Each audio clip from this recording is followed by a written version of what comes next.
আমরা রয়েছি পেহেলগামে এবং ছবিটা এই মুহূর্তে দেখানোর চেষ্টা করবো। গতকাল বিকেল থেকে যে পরিস্থিতি এখানে তৈরি হয়েছিল, যে সমস্ত রাস্তাঘাট শুনশান, যে সমস্ত দোকানপাট গত পরশু দিনকে বা গত সকালবেলাও খুলেছিল, আজকে সকাল থেকে কিন্তু গোটা জায়গা কার্যত শুনশান।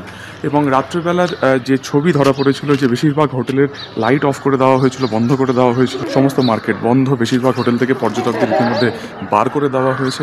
কবে কাশ্মীর স্বাভাবিক হবে সেটা নিয়ে এখনও কিন্তু কেউ কোনো রকমভাবে আশ্বাস কর্তৃপক্ষ দিতে পারছে না।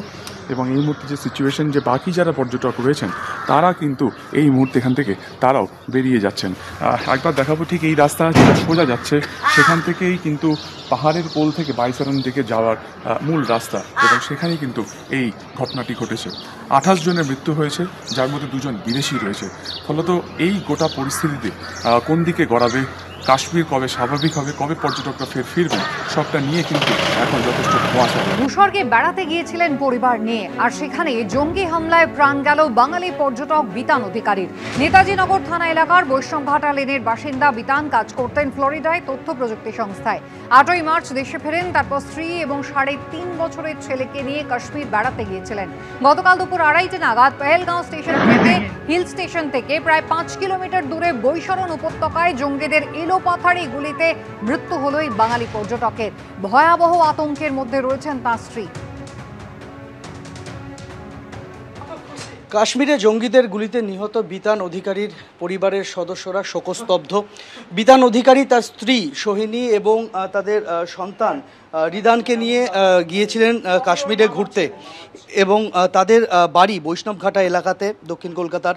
সেই পরিবারটি তারা 16 তারিখ রওনা হন কাশ্মীরের উদ্দেশ্যে, এবং সেখান থেকে কাশ্মীর ঘুরে তাদের 24 তারিখ, আগামী 24 তারিখ কলকাতায় ফেরার কথা ছিল। তার মাঝখানেই এই মর্মান্তিক ঘটনার খবর এসে পৌঁছেছে। শোকস্তব্ধ পরিবার। মন্ত্রী অরূপ বিশ্বাস তিনি এসে পৌঁছেছেন, স্থানীয় কাউন্সিলর 100 নম্বর ওয়ার্ডের তিনি এসেছেন, পরিবারের সদস্যরা রীতিমতো শোকে পাথর।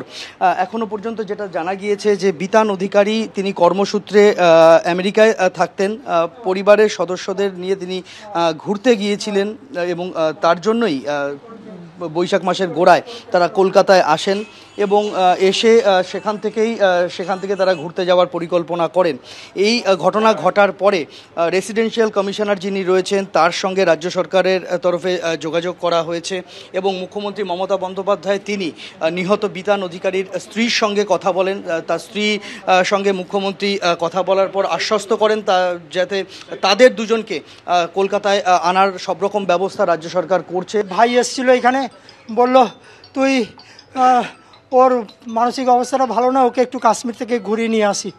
তো ও কাশ্মীরে গিয়েছিল, ও আমাকে ছেড়ে এখানেও আমাকে বলেছিল যেতে, কিন্তু আমি আর যাইনি, আমি ইচ্ছা করে যাইনি। বলছি তোরা যা, তোরা স্বামী স্ত্রী যাবি, তোরা আনন্দ কর, কিন্তু ঘোড়ায় চড়িস না। ওরা গিয়েছিল 16 তারিখ, সেরা কথা 24 তারিখে রাত্রিবেলা। ফ্লোরিডা থেকে এসেছিল 8 কিংবা 9 তারিখে। জেকে ট্যুরিজম ডেভেলপমেন্ট কর্পোরেশন শ্রীনগরের হোটেলে ওনাদের রেখেছেন, সৈনী এবং চিলড্রেনকে। বডি শ্রীনগর গভর্নমেন্ট হাসপাতালে আছে। কালকে পিএম করে বডি এমব্লেম করে ফ্লাইটে পাঠাবার ব্যবস্থা করা হচ্ছে। কালকেই কলকাতায় আনানোর চেষ্টা আশা করা যাচ্ছে। অত্যন্ত দুঃখের, ভদ্রলোক থাকতেন না এখানে, আমেরিকায় থাকতেন, এসছেন আজকে গিয়ে ঘুরতে গিয়ে এরকম উগ্রপন্থার শিকার হলেন। এটা অত্যন্ত দুঃখের। আমরা সবাই পরিবারের পাশে আছি। মাননীয় মুখ্যমন্ত্রী প্রতি মুহূর্তে ফোন করছেন, খবর নিচ্ছেন, ওনার স্ত্রীর সঙ্গে কথা বলছেন, এবং আমাদের সরকার এবং আমাদের মুখ্যমন্ত্রী সব রকম ব্যবস্থা করছেন।